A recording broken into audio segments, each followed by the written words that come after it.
Seguindo agora, então eu quero exibir todos. Então, como é que eu faço? Vou ter que ficar copiando cada um deles e incluindo aqui, porque escrevendo direto não dá certo, né? Então a gente consegue manipular esses arrays e visualizar eles utilizando o for, o loop de repetição, né? Então uma forma eu vou usar o for, a gente já tinha visto ele, ó. Vou criar minha variável de controle e eu vou começar em zero porque o array ele inicia nessa posição zero, né? Então eu vou rodar ele, vou fazer a iteração por esse array enquanto o meu contador for menor do que o tamanho desse meu vetor aqui, minha matriz. Então eu sei que eu declarei ela com tamanho de 5. Então enquanto ele for menor que 5, então eu vou interagindo sobre ele aqui, e mais, né? Certo. E aí, como é que eu vou representar ele? Como é que eu vou escrever o valor? Vamos fazer aqui, ó. Eu vou pegar então a minha variável idades. Só que agora o meu valor aqui do índice, ele vai ficar dinâmico, né? Ele vai ficar incrementando de acordo com o meu for. Então eu posso usar esse i para poder pegar cada um desses valores e exibi-los para a gente. Eu vou executar o código e agora ele vai exibir para a gente bonitinho cada um dos valores. Boa, muito bem. Então essa é uma abordagem utilizando o for. Agora, uma outra coisa que eu tenho que tomar cuidado quando eu estou trabalhando com meus arrays é eu defini que aqui ó, o meu looping, que ele vai fazer iteração, né? Ele vai ficar processando cada posição do meu array. Eu defini que o valor dele aqui, ó, enquanto ele for menor que 5, porque eu sei que eu criei ele aqui como 5. Só que olha o que acontece se eu mudar ele aqui, por exemplo, para 3. Eu vou dizer que ele tem 3 posições, tá?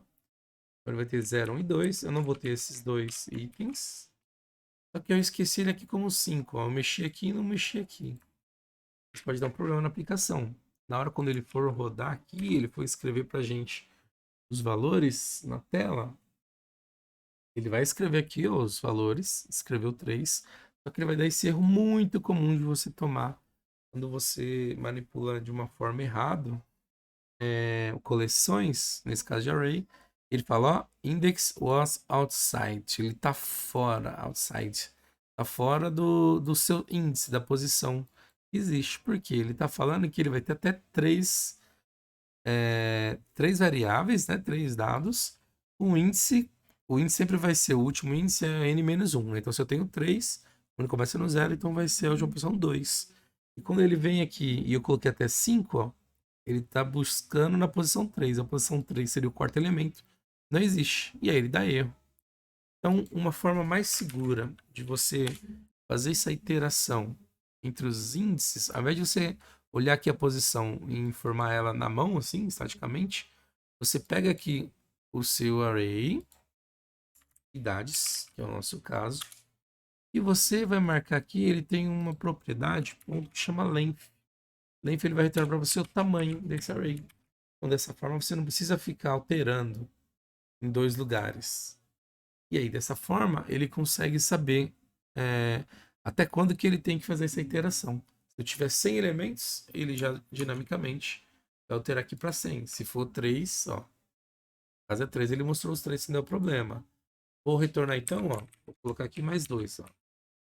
Sei que eu vou usar 5 elementos, não? 18, aqui 29. Obviamente aqui tem que ser 5 também, né? Só que, ó, mudei para 5. E aqui eu não mexi, eu deixei como length. Se eu executar ele agora, novamente, agora ele não deu erro e ele mostrou pra gente ó, os 5 elementos.